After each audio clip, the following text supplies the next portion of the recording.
And hello everybody, and welcome to another great episode of Cup of Joel. Not Cup of Joe, like I said last time. Had been such a long time since I did a podcast, I actually forgot my own name. Funny enough. Anyway, but yeah, so welcome to a great episode of Cup of Joel. I hope everyone is having a beautiful time of it. If you're not, well, don't worry. That's life. Life is complicated, hard, and perseverance is the key to the success of your being. So please keep persevering, keep your head up, and keep going. Okay, so what do I want to talk about today? I want to talk about, well, let me give you a bit of context. So, recently I've been going on chat rooms. For fun of it, I like to go on chat rooms, meet weird people. Because the thing that's kind of cool with a chat room is that you're pretty unfiltered, especially if it's anonymous. And so there's a lot of weird, well, first of all, there's a lot of sexual deviants that go there, in the good and bad kind. And some of them I wish they weren't on the site. But I'm not really here to talk about them. I'm here to talk about one person I talked about to yesterday. And yesterday, it was this girl who thought she was a witch. Quite interesting lady. Pretty smart in general. But it's interesting because I don't believe in witches. And so what I like to do is just ask them their way of seeing the world, right? How do they justify witches? For example, how do you justify magic in the physical world? What is magic for them? How do they think they control things? How does it feel? Because in a weird way, I always think that it's more like a metaphor than it is something real. And in a weird way, she kind of answered my question the way I thought she would, but it was interesting because of her level of awareness. What she said was that she learned about magic when she had very intense anxiety, right?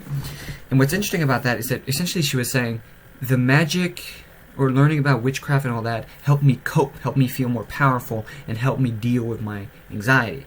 And so what's fascinating about that is sort of like she kind of admitted that her witchcraft belief was a coping mechanism for her own reality.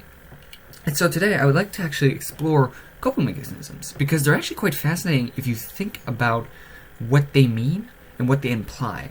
Okay, so the first thing, of course, let's define what a coping mechanism is.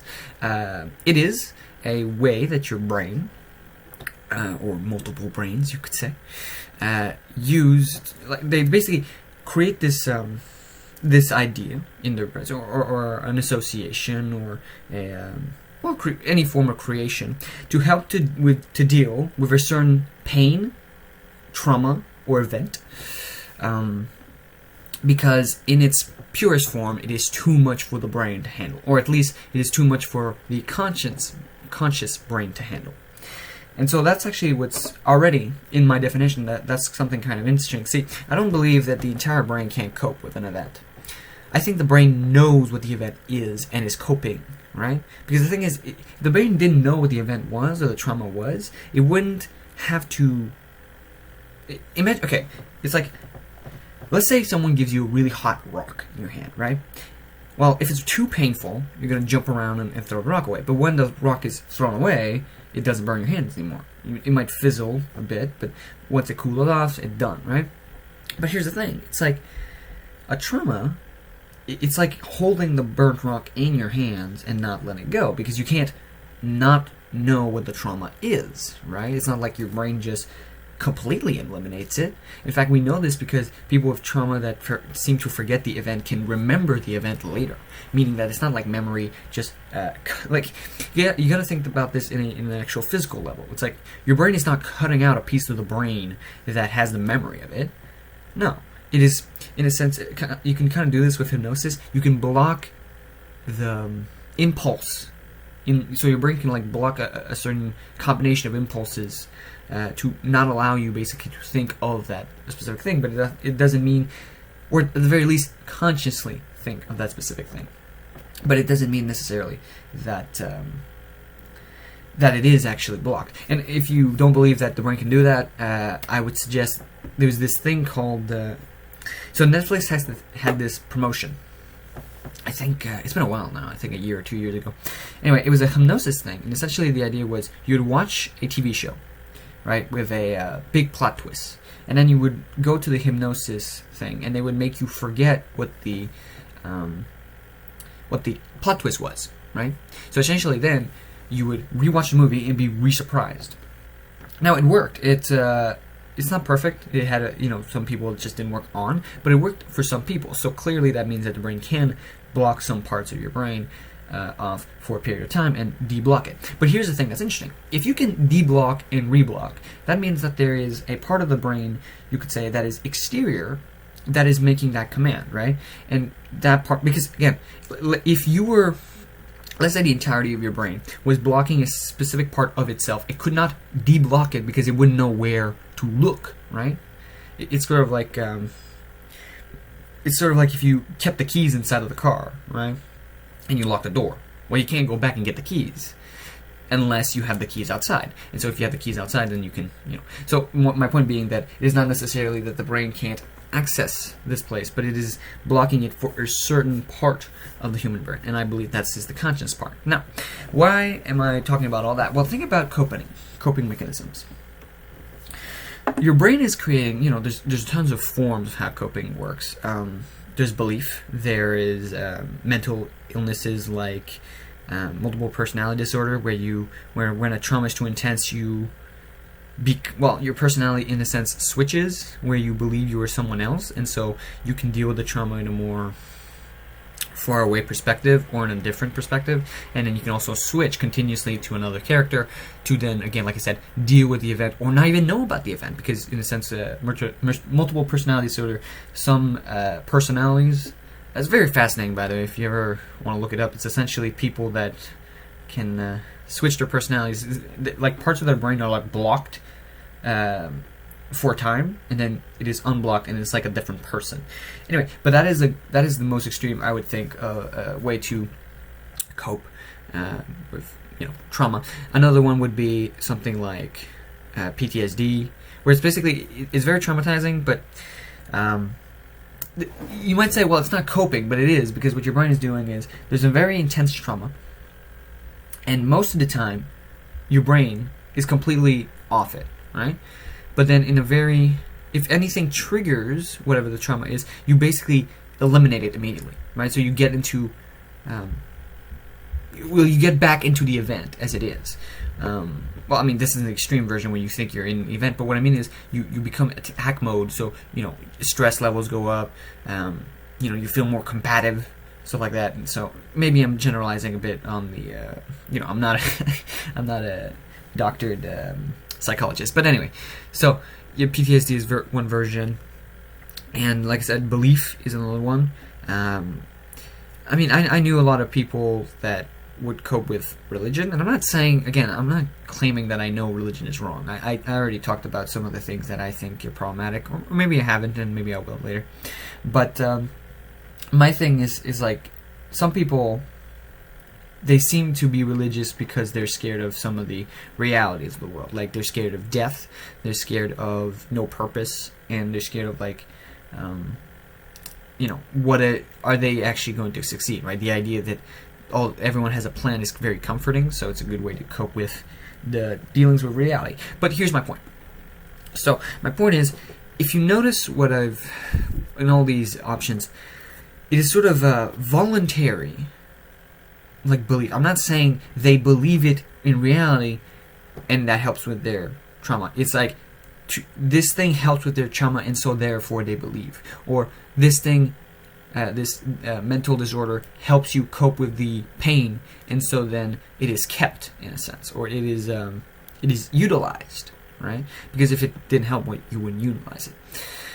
Or for me, for example, I know that I would have, some people will eat food or do some bad behaviors, stuff like that, to cope with the moment, right? To escape. I know that I would play video games or do other things to escape my reality, right?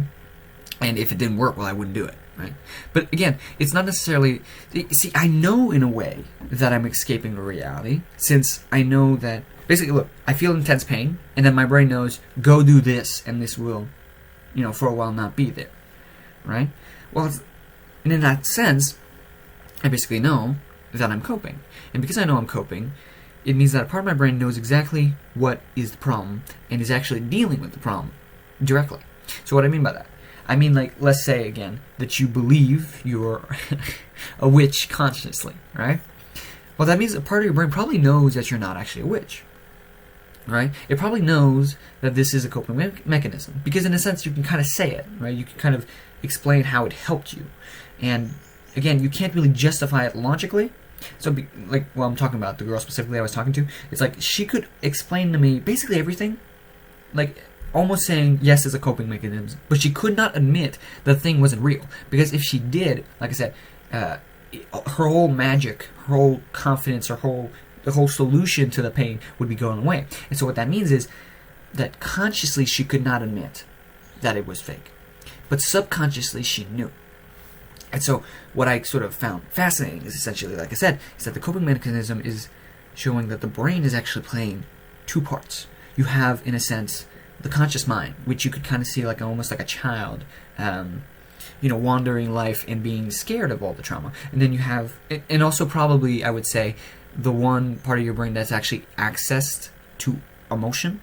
I think that the conscious mind is much more, the fact that you have an emotion seems to be an indicator that it is the conscious mind that has the emotions, because subconsciously there's not much utility with emotion in a subconscious level. Most of the subconscious is kind of a very it's kind of a very automated system. It's a subconscious is sort of like this very, well, we don't know exactly what's happening, but to an extent it seems much more like a machine, like a computer that seems a lot more calculated and self-aware and able to calculate multiple phenomenons. Intuition is a great example of that. It's sort of like, it seems like your brain has noticed much more than you have and is telling you some of its predicting outcomes, right? The fact that you have emotions, like I said, is sort of like your subconscious analyzes the phenomena of the world and then is giving you an emotion to how to react to it. Now, I'm not saying that you are just the conscious part, but I'm just saying, like, there seems to be a separation in knowing, right? So, and you can kind of see this again if you think about going to a therapist. It's like, why do you have to admit to yourself what is wrong, right?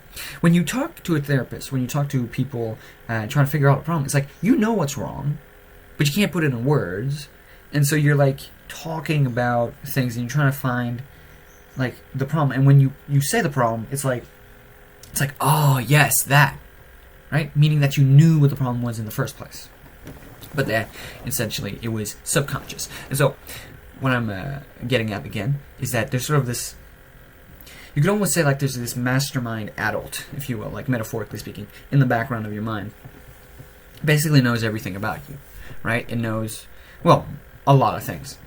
It knows your pains, your weaknesses, your fears, anxieties, your relationship with basically everyone.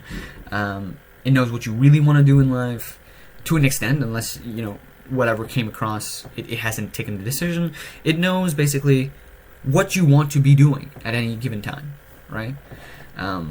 In multiple aspects, right? Not just like, because there is like types, I could say, of you. So you could be like, when you're hungry, there's like a small mechanism for hunger. So you could say the you wants to eat, but you are not just person who wants to eat. There's more things that you want. But anyway, my point is, it's sort of like a big catalog, a big computer, and it kind of knows everything about you to a vast extent. And what's interesting about that is that when you consider that, it also implies then essentially that you, like I said, are like a child walking around with a big huge background person that basically knows everything, and it's just letting you play in life, right? And now, it doesn't mean that the conscious part is unnecessary, more so that the conscious part does not need to know all this information at the same time, because it's not important. And, the reason I think there's a separation, like evolutionary speaking, I think it's because it's much more useful to... See, okay, imagine you had, like, a very easy task to do, right? I don't know, like, you have to talk to somebody and... assess their emotions, and then afterwards, like, I don't know, help them organize their bed or like their bedroom. Okay, well, easy task in a way. But anyway, knowing everything about yourself is not very important for the task, or at the very least, it's not like bringing it all up, being like, okay, you know, this. Basically, like imagine you were doing a math problem. It's like giving you way too much information that is not important, right? It's counterproductive. At the end of the day, it's like you don't need to know all this information. And especially, let's say you have some traumas, you don't need those traumas right now, right? You don't need to know that you had some daddy issues while you're trying to, like I said, help that person organize your bedroom, right? It's like, if that was put on the side, you could actually perform the action much better than you could if, like I said, you would be dealing with trauma at the same time. And so, to an extent, your brain is creating this separation to help. Essentially, like a video game character. Like, you don't need the entire background. If you just have a character and he can move around and talk and, you know, do basic things, well, then he's much more productive, right? In modern day-to-day life, right? Essentially, like the neutral character. Right? You need a neutral character to just go through life. Who eats, who sleeps, and, you know, who does exercise and all that. And if you had a very tortured human being, a much more complex human being, well, then it would be much more hard to just have a normal life. And so I think the separation, to an extent, is done to be able to go through life, period, right? So you don't need all that context. But why do we have the context? Well, it's because that is normal life, but life is much more complicated than just normality, right? I mean, we talked about last time about the chaos of life. I mean, there's so many things that are not normal, or at the very least unpredictable, right? And that knowing what is good for you and knowing, I mean, okay, I'll give you an example. Let's say you're having a fight with your spouse, right? A much more complicated event. You can't just say, okay, I'll get over it, or whatever, depending on what the problem is. If the problem is like, I don't know, she threw a bottle at, like a painting. my examples are odd, I know. But anyway, you throw a bottle at a painting, and then you stain the painting, and then, then you fight about it. So then it's like, okay, a normal person would do what exactly in that context? Well, it's not a normal event, so who knows what a normal person would do, right?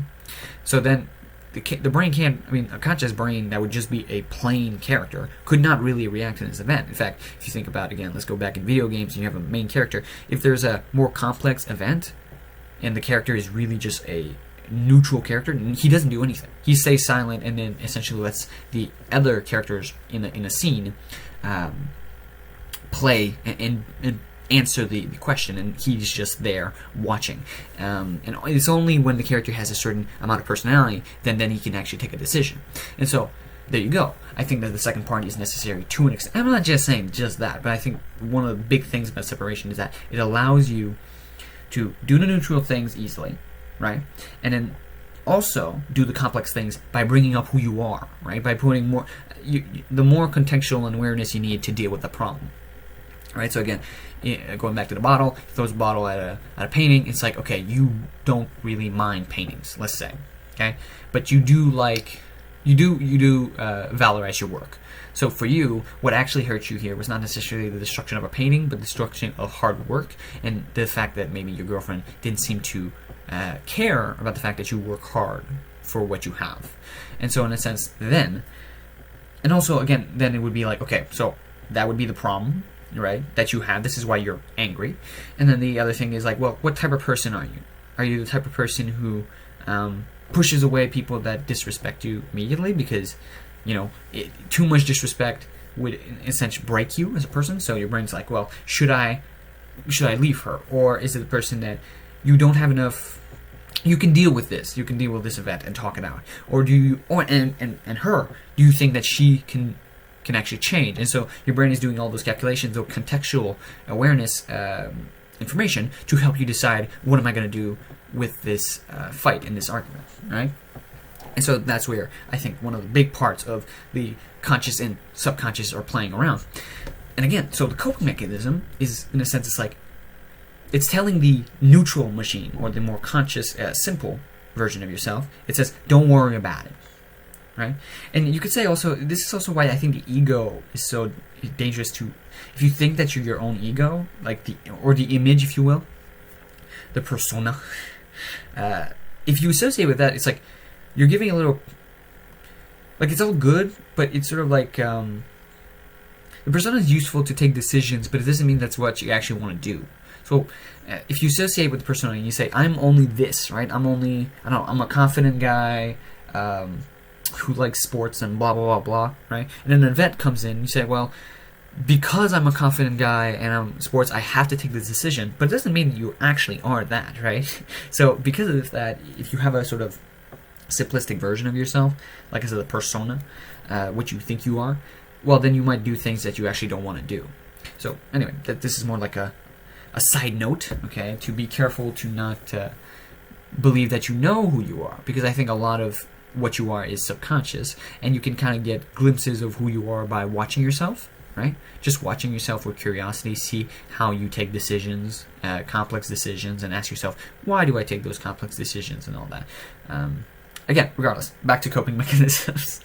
Man, I love getting sidetracked. It's one of my funnest things. I don't know if you guys are annoyed by it.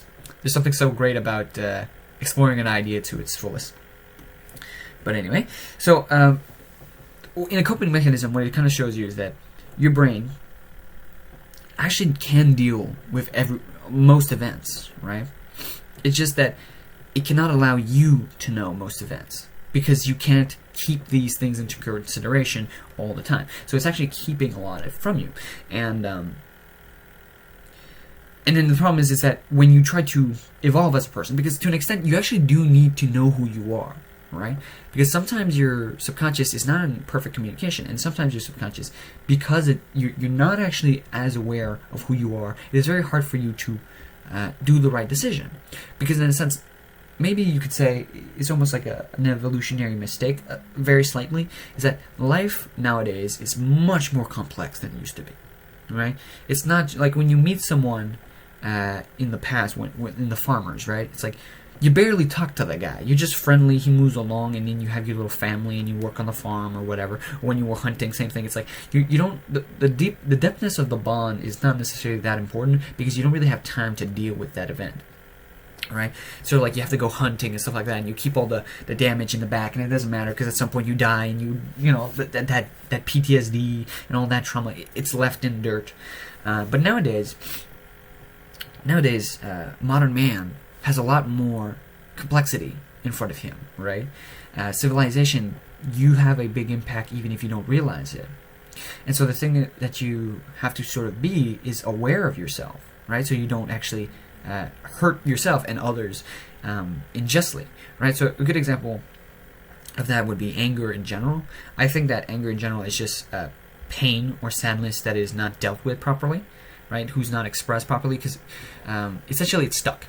I don't know if I already said this before, but yeah, I believe that anger is basically like a stuck pain, right? It's like the pain it wants to get away, but it can't, and so it just decides, you know what, I'm just gonna be angry now and like break my way out of this pain. And so being angry in this modern society is a very dangerous thing. I mean, think about the hellhole that is Twitter, right? That is anger just thrown out into the wind. Or fights or protests that become violent, or killings, racism, homophobia, and all that. That's anger, that's bitterness, that's jealousy, that's envy, and all those emotions. They're not. I don't think they just happen. I think they happen because of something else, because of a lack of awareness of the actual issues that are bothering you. That is, in a sense, making you have these emotions, right? So, like I said, anger would be like, let's say your boss is giving you shit, right? And you can't tell your boss to stop because you're afraid of getting fired. And so then you get home and then you lash out at your kids. It's like that is anger, right? But it's created because you have a problem, you can't deal with it, and you're not being aware of it. You're not going, oh, I'm mad at my boss, I should be careful because I might be mad at my kids by contrast. No, you're not doing that. So then you get home and then you're mad at your kids. But your kids didn't do anything, or if they did, they don't deserve the anger that you're giving them. Anyway, so that's the problem, is that essentially we're based in a more simplistic version, right, of our ancestors, but now we're put in a position where there's a lot of emotions, a lot of complex calculations that must be done, because we can't be. Decisions in the past were much more prioritized, right? It's like just eat, drink, survive, right? these things, they were the major things, and it's like you don't really care about the trauma. Let's say, for example, you have to reproduce, and you're a little pushy with the woman, right? Because you need to reproduce. You marry her quickly. You don't really ask her if she wants to. You kind of, do a deal with her father and all that. It's like you didn't really care that much that you might traumatize her because the long term was never really took into consideration. You're not asking yourself, well, how does a trauma affect her and then affect our kids and then affect all our bloodline, because essentially we have this internal anger between each other, right? That these questions are not brought up. Or how does my wife having trauma affect the entirety of society? Right? These questions are not asked because it's just survive. That's the mission, just survive. And today we still have that mission. But it's like, now we're in a very complex society where like every person, like I said, is very much an important and impactful key to this society.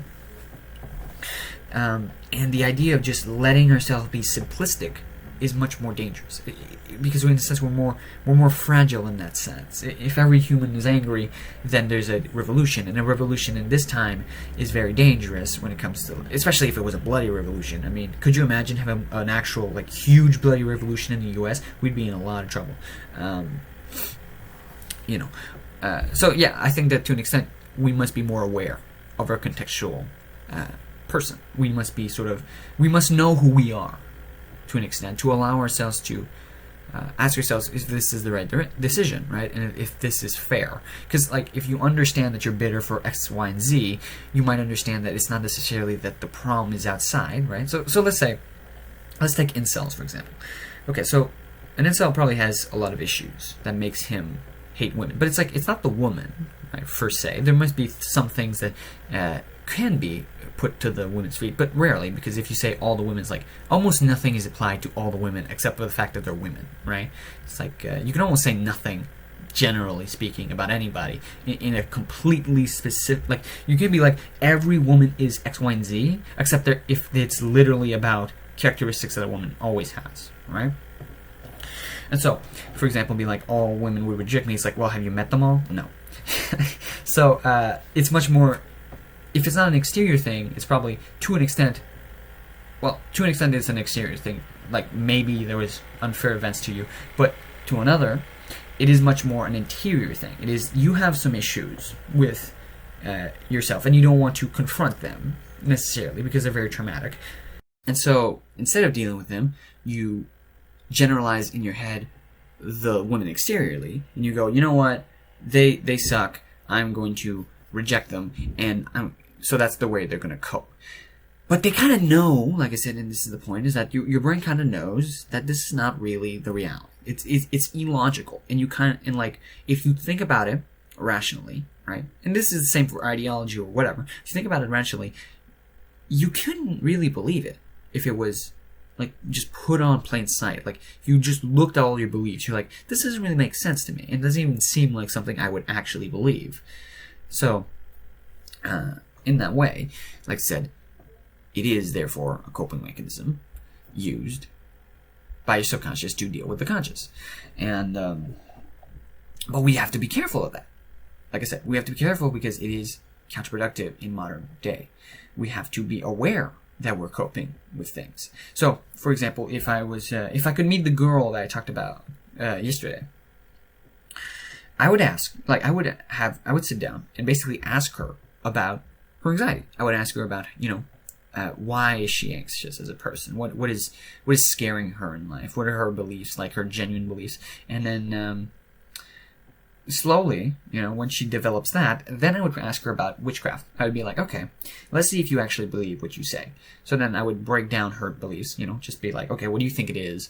How do you think it works? And all that. And really see how far does she go. And I kind of asked her last time, and really, she didn't have a very in-depth explanation of what witchcraft is, simply that she believed it. And I was like, okay, does anything else in your life, do you think like that in any other scenario? Right? If you buy something, do you just go, I believe it regardless of what the person tells me because it feels good? Or do you go, no, just because it looks attractive, like it's like publicity. If publicity makes it seem attractive, right? then it might not actually be something you want. So you can be self-aware and be like, no, just because I feel like it's a good idea doesn't mean it is a good idea, and you walk away. I mean, scams and all that, right? Too good to be true. You want it, but you're like, no, I gotta walk away. And so in a sense, I would be like, well, if everywhere else in your life you're able to think that way, and here there seems to be a part of it that you don't think that way. It's kind of like faith in a way, because in a sense, faith is, you can have faith, but to an extent you have to ask yourself, like, how much faith are you putting into this? Where it's like, it's almost ridiculous because like faith, there is a limit to how much faith you should have to any given topic, right? So like you could say, I have faith in science, but it's like, it's backed up by all this evidence, right? That is in itself, like, you don't have to have faith for the evidence, right? So it's like, okay, this works every time I do it, right? And then all these other things that they say is going to work also works every time we do it. Or almost every time we do it, right? And you don't have to be like there's a bit of faith anywhere. I agree. But it's like there's this is very subjective, I suppose. But there's a level of faith where it's like again, witchcraft. Like, you have to believe a lot of things. You have to put aside a lot of beliefs. Like, not even, for example, you have to believe that something exists without any, like, conceptual explanation of it. And essentially, like for example, you could say, okay, so magic is energy. Okay, what makes it movable? What makes you be able to move it? So it's like, do you have an organ for it, or is it like you have a certain type of energy in you? And then do you define energy by the scientific version or the like magic version? And if you define it by the magic version, it's like, okay, why do you know that exists? Right? Because you're using the word energy because you're trying to explain what it actually is, but then you're not using the definition that science has of energy. It's like, okay, so what are you talking about then? And then the person could go, well, I don't know what I'm talking about. But it's like, okay, so you have that much faith to something that you do not know what it is. Right? It's just, I have faith that I have it because sometimes it works and it makes me feel good. Well, I mean, if you don't believe in ads, I don't think you should believe in that. Anyway, so yeah, so that's my point. It's like, if you realize it's a coping mechanism, by, like I said, realizing that it doesn't seem like something you would actually believe in if there wasn't a reason why you're believing in it, right? Other than the evidence, right? Essentially, if there's sometimes you want something to be real.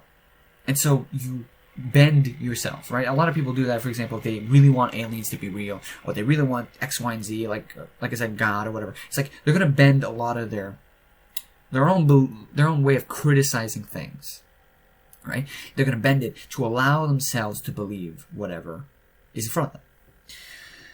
And like I said, that's the problem. That's dangerous. You have to, in a sense, ask yourself, is that really what I think? And if it isn't, why am I? And this is also kind of cool because then you can also be aware. You can be aware of what's actually bothering you. And you might say, oh, but if it's a coping mechanism, that means I can't deal with it. No, it means that in day-to-day life, it's problematic to deal with it, right? But the cool thing is about a trauma or whatever is that you can get through it. Like, it doesn't mean that it magically goes away, but you can get better at it. You can deal with it to a faster extent. Some people might not. Like, I don't think people with multiple personality disorder can easily stop having multiple personality disorder because their brain is so divided inside of them, like physically, that it's very difficult for them to, to get over it. Hell, you would have to, in a sense, bring the person back to a sort of neutral personality plane and then ask them questions, right? But besides them, okay, most people can, to an extent, look at what has been traumatic and anxious or whatever, what is the reasons behind it, and how to learn how to deal with it. I mean, people, we talked about fear last time. Like, fear is a calculation, a way to deal through life, but there is a way to overcome fear to an extent if you think that it's problematic. And like I said, the way is essentially that you put a line and you kind of go, all right, I'm going to put my finger in, I'm going to pull out, and then like test the waters and then get used to it, and I can go further. And so, again, that self-awareness then makes you a stronger person. You are confronted with your own truth, your own person. And then you don't even have to deal with it every day, right? Once you're able to admit something to yourself and actually understand what that means, it doesn't mean that you're that a new trauma has arrived. It's more so like you simply discover the mess in your mind, and then once you can kind of see it as imagine you got into a new house and you thought the house was clean, and then you open like a wall and there's mold, or like I said, or there's a big mess in one of the rooms. It's like, okay, that can be very shocking. You might like not want to deal with the mess immediately, but it's like, are you really going to just leave the mold or the mess there forever? All right. We also live longer, by the way, than our ancestors. Like I said, one of my theories is that ancestors would just keep it there because they died younger, right? I mean, in the medieval era, most people would die before they hit 30. So, you don't really have time to cope with that stuff. It's like you don't need to open the all that baggage. But in modern life, I mean, 100 is much different than 30. Let's be honest here, guys. And you really want to carry all that stuff with you and take all the decisions. Like I said, that's what I mean when you have a big effect. It's like all the decisions you take do have, to an extent, your personality. Because, like I said, there's a separation to try to make you more neutral. But don't forget, you are not a neutral being, right? You're not just your conscience. You're also your subconscious. And your subconscious does affect you. Like I said, emotion. Like I think, if anger is a suppressed emotion, a suppressed pain, that is lashing out, well then, if you have pains that you don't deal with, then you're going to be more angry in all your decisions, right? And then that will affect your life and everyone else around you. Do you really want to be angry all your life? I don't. I know anger will be a part of my life, but do I want to be as angry as I could be by not dealing with the issues? And so what is the point of all this? Well, two things, essentially. The first thing, like I said, is that you are actually aware of your pains. At the very least, subconsciously. And I believe that. I believe that before the coping mechanism thing. I think there was always this phrase, it's like, I think Jordan Peterson said this first. He was like, you know what's wrong with you, right? If you really asked yourself, you know the answer. And I actually tested that out with myself, but also I would like to test my friends sometimes. I would ask them a question. I'd be like, you know this answer, right? And they would know. In the beginning, like, they don't trust themselves, but then because I told them that they do know, they like are able to come up with something, right? And then it becomes actually much deeper than they thought it would be, and which is fascinating. And so, yeah, like I said, it's like you do know what is bothering you to an extent, but it's like you're coping. There's a lot of systems that through time, because it's so intense and because it's so complicated, and a lot of trauma also, it happens when you're young, and when you're young, you simply cannot deal with it. Like, you don't have the capacity. So you set up these coping mechanisms when you're young, and then when you become an adult and you can deal with it, you just leave them as they are. Right? So I think this is a time where you become aware that you know these pains and that you have had these pains. Right? If you had the greatest life, like, God bless, but I would be very surprised if you have no issues. If you have any unusual behavior, then maybe you can be like, well, most likely there's something behind that.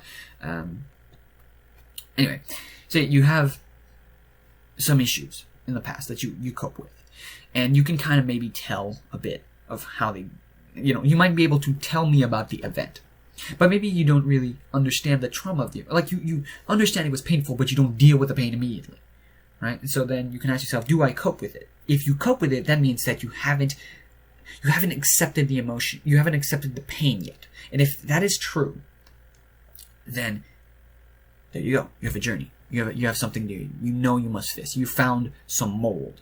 You don't know how much mold there are, but you know that there's an issue because you haven't dealt with it. If you're coping, that means that there's a problem. And if there's a problem, you must work through it. And the great thing about it is that if you watch yourself and you know what your coping mechanisms are,